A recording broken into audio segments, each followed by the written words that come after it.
Et bonjour, c'est Eric et je suis très heureux de te retrouver pour cette nouvelle vidéo dans laquelle je vais tester le jeu Powa sur Game Boy Color. Et en plus, tu vas avoir droit à l'interview de Egen Hakan, le papa de Powa. Alors, tout de suite, on va commencer le jeu et je vais t'expliquer un petit peu comment ça va se passer. Donc, regarde ici, premier niveau où on va pouvoir diriger le personnage de Powa. Alors, pour des raisons qui lui sont personnelles, tu ne verras pas Egen Hakan et ni ce sera sa voix puisqu'il est espagnol. Donc, c'est notre ami Alexandre de Blog2Geeks qui lui prêtera sa voix française. Voilà, donc c'est notre doubleur du papa de Powa. Alors, tout de suite, première question. Bonjour Egen Hakan, peux-tu te présenter? Tout d'abord, je voudrais remercier tous ceux qui sont intéressés à Powa et tout l'amour reçu pendant cette période. Et bien sûr, à toi pour ta participation à cet échange. Je suis un passionné de jeux vidéo depuis mon plus jeune âge et je jouais avec mon Amstrad CPC, surtout sur les consoles de poche qui m'ont toujours étonné. Au début avec les Game & Watch, mais la vraie révolution pour moi, c'était la Game Boy. Voir Super Mario Land avec ce scrolling horizontal se déplaçant pour la première fois était quelque chose que je n'oublierai jamais. Et j'aime les choses mignonnes. Ah, alors écoute, c'est vraiment génial. Alors, comment est-ce que tu as trouvé l'idée de créer Powa? J'ai toujours voulu faire un jeu de plateforme classique. Ce que j'ai essayé, c'est de faire quelque chose d'aussi simple que possible pour pouvoir le finir. Si vous le regardez, Powa c'est à peu près aussi basique que possible dans ce domaine. Dans les premiers prototypes, il n'y avait même pas l'attaque avec la bulle. D'accord, donc en fait, le jeu a été créé à partir d'une idée vraiment très simple. Hein, comme quoi on peut faire des super jeux avec des idées vraiment très simples. Et effectivement, voilà, le personnage de Powa est très simple, le mode de jeu est très simple aussi, et donc ça fait un jeu qui est vraiment très intéressant à jouer. Et donc voilà, cette petite subtilité de la bulle qui n'existait pas dans le départ. Alors, question suivante, pourquoi sur Game Boy Color? Eh bien, ce n'est pas vraiment un jeu Game Boy Color Only, il fonctionne sur la Game Boy classique et prend même en charge le Super Game Boy avec ses cadres et ses palettes. Pourquoi cette petite machine? Car c'est l'une de mes consoles de cœur et pour laquelle j'ai une énorme affection. De plus, je voulais faire quelque chose de petit, donc les machines 16 bits ne me semblaient pas appropriées. En fait, ma première idée était de faire un jeu pour l'Amstrad CPC. D'accord, très bien. Et comment as-tu créé ton personnage de Powa, là, voilà, ce mignon petit personnage-ci?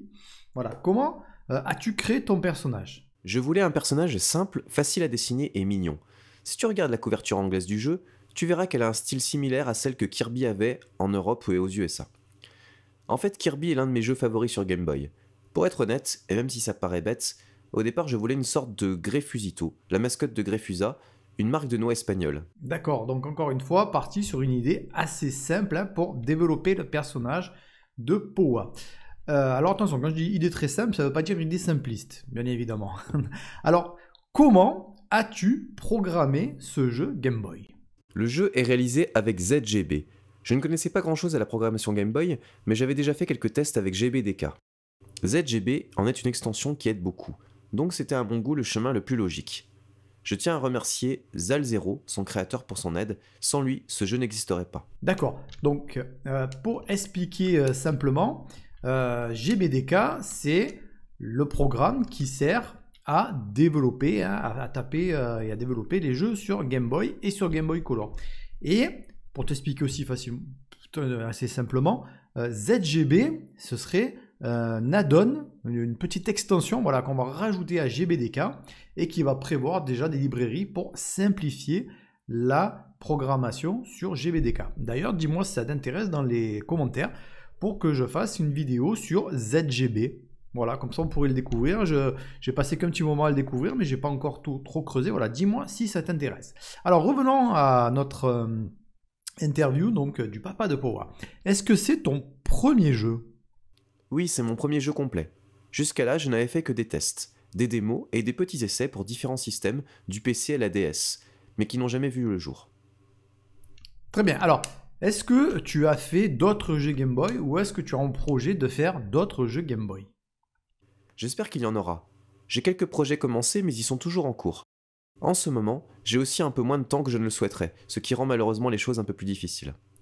Alors, depuis combien de temps programmes-tu des jeux vidéo? Je ne me considère pas comme un programmeur de jeux vidéo, juste un programmeur qui a fait un jeu vidéo, tout simplement. j'ai commencé à programmer sur Amstrad CPC. Pas grand chose non plus, juste quelques expérimentations avec Basic. Donc on peut dire que j'ai essayé des trucs toute ma vie.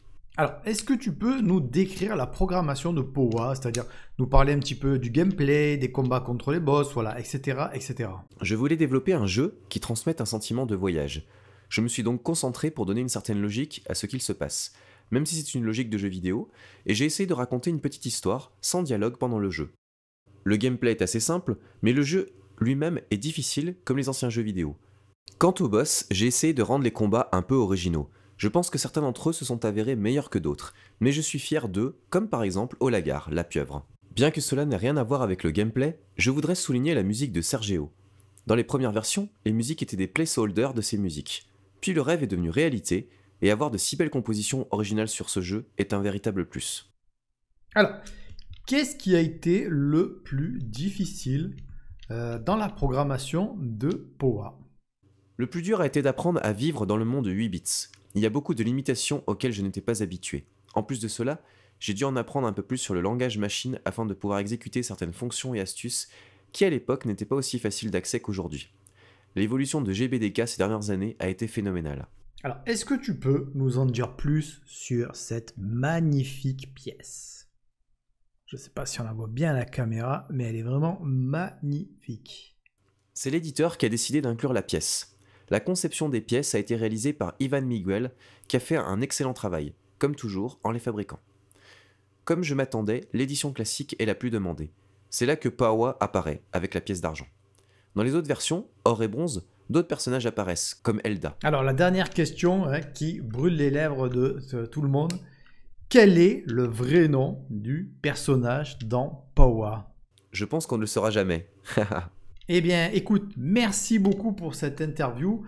Vraiment, c'est très intéressant. Écoute, si cette interview des Genaken sur le jeu Powa t'a plu, n'hésite pas à mettre le gros pouce en dessous. Et si ce n'est pas encore fait, abonne-toi à la chaîne. Parce que maintenant, ce qu'on va faire dans la prochaine vidéo, on va continuer le let's play de Powa, mais je vais t'expliquer les secrets de programmation. Par exemple, ici, les personnages qui marchent, on appelle ça les sentinelles, qui vont tout simplement de gauche à droite. Donc si tu veux en apprendre plus sur les secrets de programmation de Powa, rendez-vous dans la prochaine vidéo. Il ne me reste plus qu'à te souhaiter une bonne journée. Allez, salut, ciao! I'm just fucking lit, man, I'm just fucking lit. Drink a bottle of this shit, man, bottle of this shit. I'm about to write a hit, man, about to write a hit. No, I'm never gonna quit, man, never gonna quit. I just took another hit, man, took another hit. I'm about to lose my shit, man, about to lose my shit.